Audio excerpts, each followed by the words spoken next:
دغه یو ویډیو په ټیک ټاک باندې ډیره وایرل ده چې د لسو کالو ماشومه د ودې نکاح کړې ده. هر سړی نر داغه نه چې دې سره ټیک ټاک پرېږدي او ټیک ټاک جوړ کړي او جاړي او د خفګان سازونه پرېږدي. واورئ زما محترمو دا خبره واورئ، زده کوئ او ملګرو سره شیر کوئ.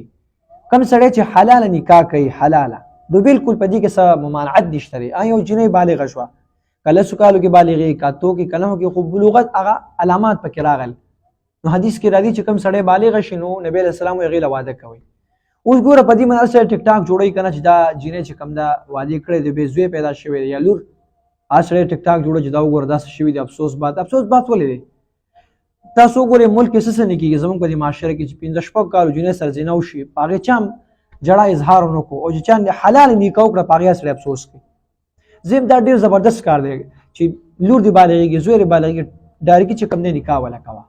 اوس دا ماشومه د مثال په طور که دې واده کړی نو بالکل زبردست کار دی ځکه نبي علیه الصلاة والسلام چې کله واده کوو نکاح کوله عایشې رضی الله تعالی عنها سره خپله بیبي وه تقریبا چې د 6 یا د 7 کالو چې نکاح کړې وه بیا چې د 10 کالو شو نبي علیه السلام کور ته راوست.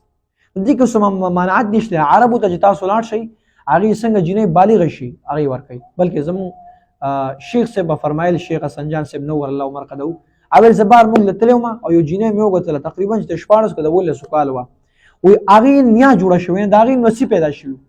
نو دا د خوشحالۍ خبره ده یو سړي تا بالغ شو زوی دې بالغ شو لور دې بالغه شو ورکه. دا د افسوس باندې ټول ملګرو ته چې په دې باندې ټیک ټاک مه جوړوئ. صحیح ده یو جنۍ بالغه شو واده کړه زبردست کار دی که ته شریعت درته وایي چې هغه خلکو سره واده وکړه هغه ځانو سره واده وکړه تناکحوا الودود الولود چې هغه محبت کوي تا سره او بچي ډېر راوړي.